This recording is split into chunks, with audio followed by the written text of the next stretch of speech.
minasyaitonirrajim. Bismillahirrahmanirrahim. Alhamdulillahirabbil alamin.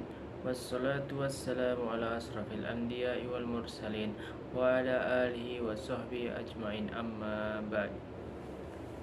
Hadirin dimuliakan Allah Subhanahu wa taala. Kita akan sama-sama dengarkan sabda-sabda Nabi sallallahu alaihi wasallam dan firman-firman Allah Subhanahu wa taala tentang keutamaan amal di bulan Ramadan.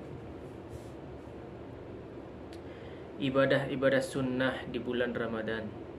Setelah baginda Rasulullah sallallahu alaihi wasallam menjelaskan tentang puasa dan tarawih, beliau menganjurkan agar kita menunaikan ibadah fardu dan ibadah sunnah lainnya. Pahala mengamalkan satu sunnah pada bulan Ramadan sama dengan pahala beramal wajib di luar bulan Ramadan. Pahala menunaikan satu amalan wajib pada bulan Ramadan sama dengan pahala menunaikan 70 amalan wajib di luar bulan Ramadan. Berkenaan dengan hal ini, kita hendaknya memikirkan keadaan ibadah kita dalam bulan keberkahan ini. Hendaknya kita berpikir sejauh manakah perhatian kita dalam menyempurnakan kewajiban dan menambah amalan sunnah. Perhatian kita terhadap amalan fardu saat ini adalah demikian, kebanyakan di antara kita meneruskan tidur setelah sahur sehingga mengqadha salat subuh. Setidak-tidaknya tertinggal salat berjamaah, seolah-olah itu cara kita mensyukuri makan sahur. Ibadah wajib yang sangat perlu diperhatikan malah kita qadha atau paling tidak kita kurangi. Padahal para ulama berpendapat bahwa salat tanpa berjamaah adalah suatu kekurangan. Bahkan baginda Nabi sallallahu alaihi wasallam bersabda bahwa seolah-olah tidak sah salat mereka yang tinggal di sekitar masjid kecuali dikerjakan di masjid. Tertulis di dalam kitab Mashahiril Haq bahwa barang siapa salat tidak berjamaah tanpa uzur, kewajiban salatnya sudah terpenuhi, namun ia tidak mendapatkan pahala salatnya. Demikian juga dengan salat maghrib. Biasanya ketika itu orang sedang sibuk berbuka puasa, sehingga seringkali banyak orang yang tertinggal rakaat pertama atau takbir pertama. Mengenai sholat isya, karena ingin mendapatkan fadilah mengerjakan sholat tarawih, banyak yang mengerjakannya sebelum waktunya. Demikianlah amalan kita pada bulan Ramadan.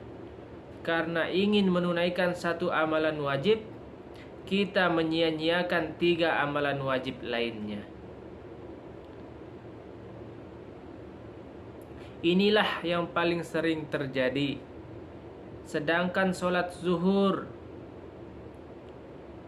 karena tidur sebelum zuhur atau kailulah, kita tertinggal sholat berjamaah zuhur. Begitu juga dengan sholat asyar. Karena sibuk mempersiapkan makanan untuk berbuka, kita tertinggal sholat berjamaah asyar. Itulah yang semestinya kita pikirkan, hadirin. Sejauh manakah kita menunaikan kewajiban kita pada bulan Ramadan yang penuh berkah ini? Jika yang wajib saja begitu sulit untuk diamalkan, bagaimana dengan yang sunnah dapat diamalkan? Salat isyraq dan salat duha pada bulan Ramadan sering kita tinggalkan karena tidur. Apalagi salat awabin, karena sibuk berbuka dan khawatir dengan salat tarawih yang panjang, akhirnya salat awabin ditinggalkan. Waktu sholat tahajud kita juga habis karena digunakan untuk sahur. Apabila demikian, kapankah ada kesempatan untuk melakukan sholat sunnah? Semua ini terjadi karena orang-orang tidak memperhatikan atau tidak ingin mengamalkannya. Sebuah syair berbunyi, jika tidak ada kemauan, beribu-ribu alasan dapat engkau kemukakan. Namun demikian, betapa banyak hamba Allah Subhanahu wa taala yang sempat memanfaatkan kesempatan yang amat bernilai ini. Alhamdulillah, dimakan Allah Subhanahu wa taala. Lah kita dengarkan beberapa sabda-sabda Nabi sallallahu alaihi wasallam tentang ibadah-ibadah sunnah di bulan Ramadan. Yang ini benar, hadirin dimakan Allah Subhanahu wa taala, terjadi kepada diri kita, bahwa begitu banyak amalan sunnah yang kita tinggalkan pada bulan Ramadan ini. Maka dikatakan dalam hadis ini, satu ibadah sunnah yang kita kerjakan di bulan Ramadan ini sama dengan amalan fardu di bulan lain. Maka hadirin makan Allah Subhanahu wa taala, mari kita niatkan dalam diri kita, mulai esok, mulai hari ini kita kerjakan salat-salat sunnah, ibadah-ibadah sunnah di bulan Ramadan yang penuh berkah ini, agar bulan Ramadan kali ini tidak sia-sia dalam hidup kita, hadirin makan Allah Subhanahu wa taala. Karena belum tentu bulan Ramadan yang akan datang kita berjumpa lagi.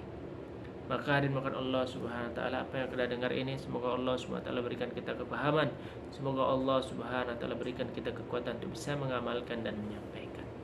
Untuk kesempurnaan majelis, marilah kita tutup dan kifarah majelis. Subhanallah bihamdihi, subhanakallahumma wa bihamdika, asyhadu an la ilaha illa anta, astaghfiruka wa atubu ilaik. Assalamualaikum warahmatullahi wabarakatuh.